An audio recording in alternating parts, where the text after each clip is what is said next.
এসে পৌঁছলো সিউড়িতে। এবার এই ট্রেন্ডের শিকার সিউড়ি পৌরসভার 18 নম্বর ওয়ার্ডের তৃণমূল কাউন্সিলর পিঙ্কি দাসের স্বামী পবিত্র দাস।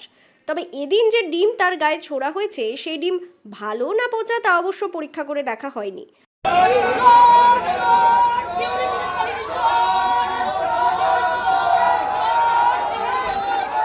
বৃহস্পতিবার রাতে পবিত্র দাসকে 2021 সালের ভোট পরবর্তী হিংসার মামলায় অভিযোগের পরিপ্রেক্ষিতে গ্রেপ্তার করে আনে সিউড়ি থানার পুলিশ। রাতে থানাতেই কাটার পর আজ শুক্রবার সকালে তাকে সিউড়ি থানার পুলিশ স্বাস্থ্য পরীক্ষা ও আদালতে নিয়ে যাওয়ার জন্য রওনা দেয়।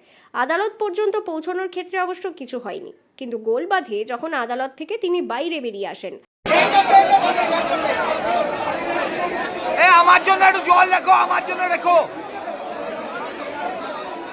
পবিত্র দাসের ওপর ক্ষুব্ধ বিপুল সংখ্যক মানুষ এদিন আদালত চত্বরে জড়ো হন।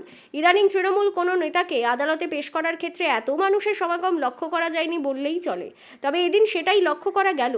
আর আদালত চত্বর এমনকি আদালতের ভেতরে ঢুকেও সাধারণ মানুষেরা চোর চোর স্লোগান দিতে শুরু করেন। এরই মধ্যে পুলিশ যখন তাকে হেলমেট পরিয়ে নিয়ে যাওয়ার চেষ্টা করে তখনই কোথায় থেকে তার পিঠে এসে পড়ে ডিম। পরিস্থিতি আরও উত্তেজনার রূপ নেয়। ঘটনার পরিপ্রেক্ষিতে সিউড়ি আদালতের আইনজীবী মুক্তাব হোসেন জানিয়েছেন, অনেক কেস দেওয়া হয়েছে, পুলিশ 5 দিনের হেফাজত চেয়েছিল, আদালত 5 দিনেই মঞ্জুর করেছে। গত 21-22-তে যে পোস্টপল ভায়োলেন্স হয়েছিল তার উপর কেন্দ্র করে কালকে একটা কেস হয়েছে। সেই কেসে সিউড়ি থানা আজকে পবিত্র দাস বলে এক ব্যক্তিকে অ্যারেস্ট করে চালান দিয়েছে এবং 5 দিনের পিসি ক্লিয়ার করেছে। কোর্ট সেটাকে বিচার বিবেচনা করে 5 দিনই কিন্তু পিসি অ্যালাউ করেছে এবং তাকে এই পিসি পরে 5 দিন পরে তাকে আবার কোর্টে পরিচিত ধারা অনেক কিছুই দিয়েছে, যেমন 147, 148, 149, 171F, 325, 377 and 9B2, সেই সঙ্গে 25 এবং 27 আমটা, এগুলো সবই আছে। এই ঘটনায় 18 নম্বর ওয়ার্ডের এক মহিলার সুপ্রিয়া ফুলমালি জানিয়েছেন, তিনিও ডিম নিয়ে এসেছিলেন, কিন্তু আগেই ডিম পুলিশ কেড়ে নিয়েছিল। ডিম ভেঙে গিয়েছে, তার আফসোস, তিনি ডিম ছুঁড়তে পারলেন না। আমরা আজকে কোর্টে এসেছিলাম। কালকে আমাদের 18 নম্বর ওয়ার্ডের কাউন্সিলরের হাজবেন্ডকে পুলিশ অ্যারেস্ট করেছে, সেই কারণে আমরা সকাল থেকে কোর্টে এসেছিলাম।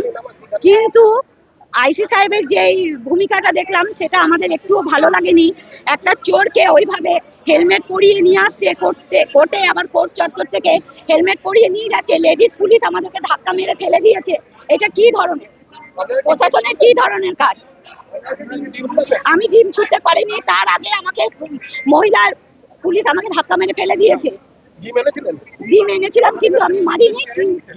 ডিম তো আইসি সাহেব প্রথমেই নিয়ে নিয়েছে আমাদের কাছ থেকে যে ডিম মারা যাবে না, ঠিক আছে? তো তার ডিম ভেঙে গেছে, এই যে দেখুন ডিমটা ভেঙে গেছে, আমি ফেলে দিয়েছি। কিন্তু আইসি সাহেব যেটা করলো সেটা আমাদের মোটেও ভালো লাগেনি। উনি কেন চোরকে আড়াল করছে? কেন চোর পুলিশের কাজ করবে, তাহলে চোরকে কেন পুলিশ আড়াল করছে? লেডিস পুলিশ আমাদেরকে ধাক্কা মেরে ফেলে দিয়েছে, কেন করবে এটা?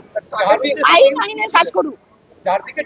যে চোর 2021-এ আমাদের পার্টি ভোটের পরে আমাদের পার্টি অফিস ভাঙা, পার্টি অফিসের ফ্যান চুরি করা, শক্তি প্রমুখে অ্যাটেম্প টু মার্ডার, আমাদেরকে ভয় দেখানো। 2024-এও বুথ ভেঙেছে, সেটা আপনারা সকলেই জানেন। তারপর 2026-এ 188-তেও ঝামেলা করেছে। ভোটের আগের দিনই পবিত্র দাস আমাকে মারার হুমকি দিয়েছে, সেটাও আপনারা জানেন।